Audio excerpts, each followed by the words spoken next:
اللہ سبحانہ و تعالیٰ نے یہ سعادت اس قوم کے حصے میں رکھی ہے کہ وہ ہر سال حسین کا فرش عزا بچھا کر حسین کے قاتلوں کو بے نقاب کر دیتی ہے۔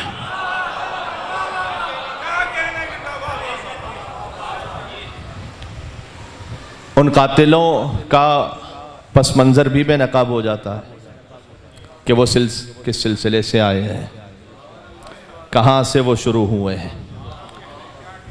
دیکھیں، غدیر کا پھل حسین ہے، سقیفہ کا پھل یزید ہے۔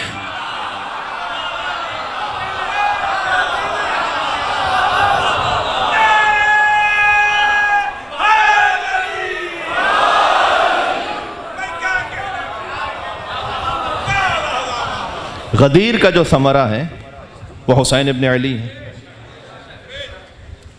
اسی لیے آج ہم غدیر کا ذکر کرتے ہیں 1400 برس گزرنے کے بعد بھی، اس لیے کہ ہم اس 1400 سال پہلے کے اعلان کو کہ من کنت مولا فہذا علی مولا فقط ماضی کے تناظر میں نہیں دیکھتے۔ ہم آج اس سے یہ کہنا چاہتے ہیں کہ من کنت مولا فہذا مہدی مولا۔ یہ بات پہنچی آپ تک؟ من کنت مولا فہذا علی مولا کا مطلب یہ ہے کہ من کنت مولا فہذا حسن مولا، من کنت مولا فہذا حسین مولا، من کنت مولا فہذا علی ابن الحسین زین العابدین مولا، من کنت مولا فہذا محمد ابن علی الباقر مولا، من کنت مولا فہذا جعفر ابن محمد الصادق مولا، من کنت مولا فہذا موسیٰ ابن جعفر الکاظم مولا، من کنت مولا فہذا علی ابن موسیٰ الرضا مولا، من کنت مولا فہذا محمد ابن علی التقی الجواد مولا، من کنت مولا فہذا علی ابن محمد النقی الہادی مولا، من کنت مولا فہذا حسن ابن علی العسکری مولا، من کنت مولا فہذا مہدی مولا۔ مل کے صلوات بھیجیں نام امام زمانہ۔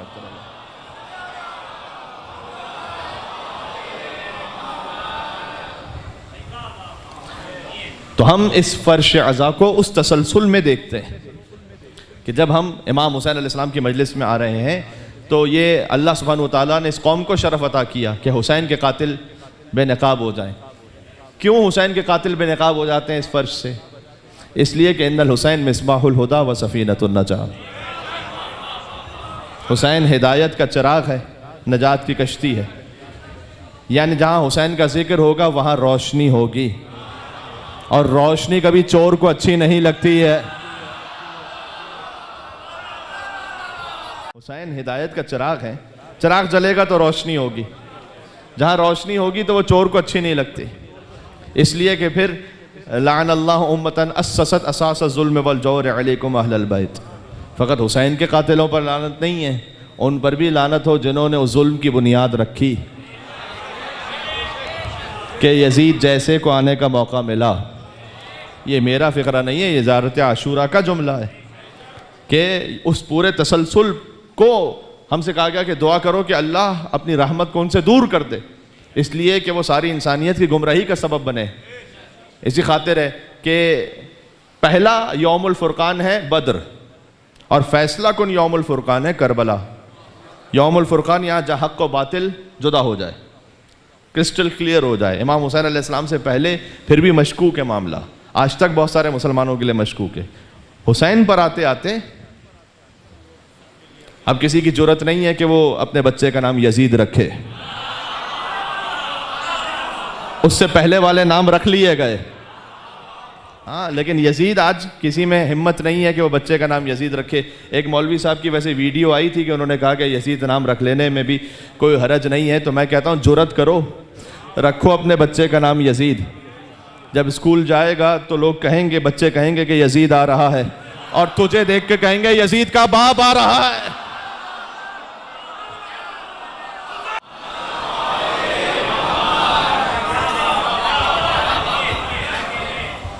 پہلی مجلس ہے، یہ کچھ باتیں اسٹیبلش ہو جائیں کہ یہ فرش ہے کیوں، اس کا مقصد کیا ہے۔ بعض لوگ آج تک بھی یہ کہتے ہیں کہ یزید کے جہنمی ہونے پر کوئی دلیل نہیں ہے۔ سوشل میڈیا پر ایسے بیانات آپ کو مل جائیں گے کہ یزید کے جہنمی ہونے پر کوئی دلیل نہیں ہے۔ یہ وہی کہے گا کہ جس کے اپنے حلالی ہونے پر کوئی دلیل نہیں ہے۔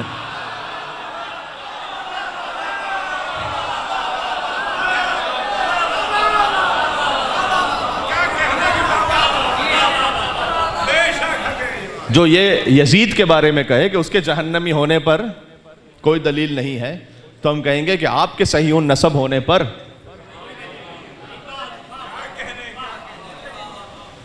عذر تراشتے ہیں، کہتے ہیں کہ جیسا بھی تھا لیکن صحابی کا بیٹا تھا۔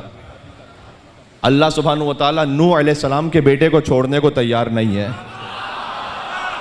یہاں نبی کا بیٹا نہیں بچ رہا تو صحابی کے بیٹے کو بچا رہا ہے۔ حسین وہ ہے کہ جس کے دادا کے گھر میں دین خدا پلا ہے۔ ابو طالب دادا ہیں۔ اب ایک فقرہ کہنے لگا ہوں، جو زبان نجس زبان یزید کو مسلمان کہے، پھر سے میں کہہ رہا ہوں، جو نجس زبان یزید کو مسلمان کہے، اس نجس زبان سے ہمیں ابو طالب کے اسلام کا اقرار چاہیے بھی نہیں۔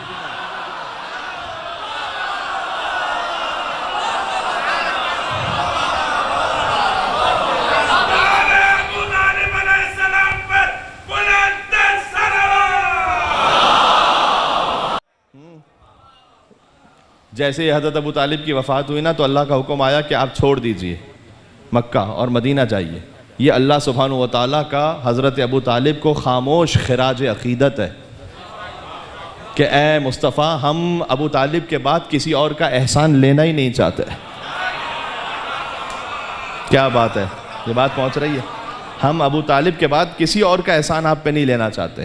ایک خدیجہ کا احسان ہے، ایک ابو طالب کا احسان ہے، بس۔ ایک فاطمہ کی ماں کا احسان ہے، ایک علی کے باپ کا احسان ہے۔ اس کے علاوہ آپ پر ہم کسی اور کا احسان لینا ہی نہیں چاہتے۔ آپ چھوڑ دیجئے مکہ، فقط ابو طالب علیہ السلام کا احسان۔ اور یہ ابو طالب سے جو دشمنی ہے نا، اب میں فقرہ کہنے لگا ہوں تاکہ آپ مولا ابو طالب علیہ السلام کے فرزند مولا علی علیہ السلام کا ایک نجف رسا نعرہ لگائیں گے اس بات پر، اس لیے کہ میں سمجھتا ہوں کہ بات اس لائق ہے اور اس قابل ہے۔ میں اپنی گفتگو میں پہلی مرتبہ بھی یہ بات کہہ رہا ہوں، ابو طالب علیہ السلام سے جو دشمنی ہے نا وہ فضیلت کی دشمنی ہے۔ اصل میں ابو طالب سے دشمنی جو ہے وہ فضیلت کی دشمنی ہے۔ جانتے ہو کون سی فضیلت کی دشمنی؟ اس لیے کہ کافر پالنے کا موقع سارے بزرگوں کو ملا تھا۔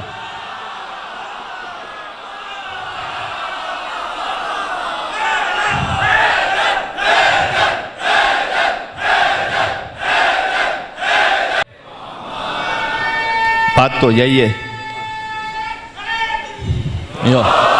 کافر پالنے کا موقع سارے بزرگوں کو ملا تھا، نبی پالنے کا موقع سوائے ابو طالب کے اور کسی کو نہیں ملا تھا۔ ابو طالب کے گھر میں نبی پلے ہیں، اس لیے کہ موضوع ہے غدیر تظہور، تو غدیر کے ساتھ مباہلہ۔ تو میں تھوڑا سا مباہلہ کا پس منظر بیان کرتے ہوئے تھوڑا سا اس کے آج کے حالات سے متعلق، اور پھر میں انشاءاللہ غدیر سے ظہور تک ہمیں سفر طے کرنا ہے ممبر امام حسین علیہ السلام کی برکت سے، فرش ازا امام حسین السلام کی برکت سے۔ ہاں، حسین نے علی ولی اللہ کو بچایا ہے۔ آپ کو یہ نہ پوچھے کہ آپ نے لا الہ الا اللہ کیوں کہا، اس لیے کہ جس کے کلمے میں علی ولی اللہ ہوتا ہے اس کا محمد رسول اللہ محفوظ ہو جاتا ہے۔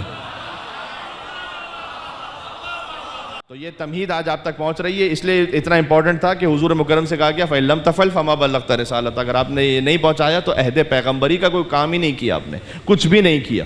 یعنی بہت سخت جملہ ہے یہ، آپ اس کو ذرا اس تصور میں سوچیں کہ حضور مکرم نے جو 23 سال تک کی قربانیاں دی، اس کے بعد اللہ تعالیٰ یہ کہے کہ اگر آپ نے یہ نہیں پہنچایا تو عہد پیغمبری کا کوئی کام نہیں کیا۔ اس کا یہ اس لیے کہ اگر یہ نہیں ہے تو پھر سارا دین کولیپس کر جائے گا۔ جس دین میں کیوں علی سے دین لینا ضروری ہے، میں آپ کو ایک ترک کہاوت سناؤں، ٹرکش، وہ یہ ہے کہ اگر آپ لومڑی سے دین لیں گے نا تو کچھ عرصے بعد یہ یقین کرنے لگیں گے کہ مرغیاں چرانا بھی ایک عبادت ہے۔ بہت توجہ کیجئے گا، میں آج کے حد تک اختتامی کلمات پر آہستہ آہستہ آ گیا ہوں کہ اگر آپ نے یہ نہیں پہنچایا تو عہد پیغمبری کا کوئی کام نہیں کیا۔ اس کا مطلب یہ ہے کہ اگر یہاں سے دین نہیں لیا مسلمانوں نے بعد میں تو پورے دین کی عمارت گر جائے گی، اس لیے کہ وہاں پر توحید پھر تحریف شدہ ہوگی۔ آپ جا کے دیکھیے گا، میں بڑے ادب احترام سے کہنا چاہتا ہوں کہ اپنے تمام مسلمان بھائیوں سے جہاں تک میری آواز جا رہی ہے، آپ ذرا اپنی کتابوں میں غور کیجئے گا کہ توحید کے بارے میں کیا کچھ لکھا ہوا ہے۔ کیا اللہ سبحانہ وتعالیٰ کا جسم کوئی بھی مذہب اہل بیت پر ماننے والا، اور کیجئے گا، توجہ رکھیے گا، وہ اللہ سبحانہ وتعالیٰ کا جسم تصور نہیں کر سکتا۔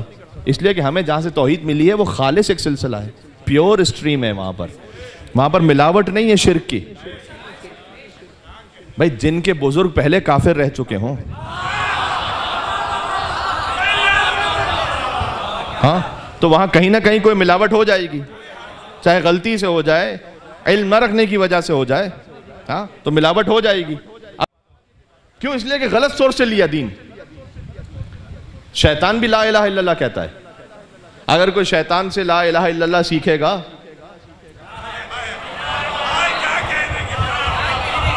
شیطان سے اگر کوئی لا الہ الا اللہ سیکھے گا تو جانتے اس کا نتیجہ کیا ہوگا؟ وہ لا الہ الا اللہ تو سکھا دے گا لیکن حجت خدا کا انکار کروا دے گا, کیونکہ شیطان لا الہ الا اللہ بول رہا ہے, آدم علیہ السلام کے سامنے جھکنے کو تیار نہیں ہے. ہاں, لا الہ الا اللہ سے اس کو پرابلم تھوڑی ہے. وہ کہہ رہا ہے پروردگار تو رب, تو ہے رب میرا, تو نے مجھے خلق کیا ہے, خلقتنی من نار, تو نے خلق کیا ہے. یعنی اللہ کو خالق بھی مان رہا ہے, رب بھی مان رہا ہے. مسئلہ اس کے ساتھ یہ ہے کہ وہ حجت خدا کے سامنے جھکنے کو تیار نہیں ہے. تو ہر جگہ سے آپ دین کو نہیں لے سکتے, لا الہ الا اللہ بھی صحیح سورس سے لیں. بات سمجھ میں آ رہی ہے؟ اس لیے غدیر اتنا امپورٹنٹ ہے کہ وہ صحیح سورس سمجھ میں آئے. یہ حضور مکرم نے کہا کہ من کنت مولا فہذا علی المولا, اس جملے کو آپ نے ہزاروں مرتبہ سنا اور سننا چاہیے بار بار, اس میں کوئی حرج نہیں ہے. یہ بات ذہن میں اچھی طریقے سے بیٹھی رہے, اور اس سے جو بے شمار نکات ہیں اور پہلو ہے اس کو نکلنا چاہیے, سامنے آنا چاہیے. میں آپ سے ایک بات کہوں, اگر آپ نے مولا علی علیہ السلام کی ایک فضیلت 10 مرتبہ سنی بھی ہے اور 11ویں مرتبہ وہی فضیلت سنے, تو جو پہلی مرتبہ سننے کا ثواب تھا وہی 11ویں مرتبہ سننے کا ثواب ہے. کوئی فرق نہیں ہو گیا کہ ثواب آہستہ آہستہ کم ہوتا جا رہا ہے, نہیں, وہی ثواب ہے, وہی اجر ہے. اس لیے کہ یہ کلینزنگ ہے ہارٹ کی, یہ تزکیہ نفس ہے, یہ روح کی طہارت ہے, نفس کی شرافت ہے. یہ اکبر شب 2 محرم الحرام ہے آج, پہلی مجلس ہے اس اشرے کی. میں ایک فقرہ, ایک منظر آپ کی خدمت میں سناؤں گا. حسین جب مدینہ سے چلے ہیں, ایک منظر وہ کہ جب کربلا پہنچے ہیں. ہاں, حسین چلے مدینہ سے تو بیویاں ساتھ میں. شب 28 رجب بار بار جاتے تھے قبر رسول پر آ کے کہتے تھے کہ نانا آپ ہمیں اپنی قبر میں لے لیجئے نانا, اب مدینہ رہنے کے قابل نہیں رہ گیا نانا. ماں کی لحد پر بار بار گئے. بس روایت میں ہے کہ قبر رسول پر تو اطمینان سے جاتے تھے, ماں کے پاس ایسے آتے تھے جیسے چھوٹا بچہ ماں کی گود میں جاتا. ایک لائق بیٹا ہے, کوئی با ادب بیٹا, اس کے بابا یا اس کی والدہ اگر سواری میں بیٹھ رہی ہیں تو وہ خود آگے بڑھ کے دروازہ کھولتا ہے یا نہیں؟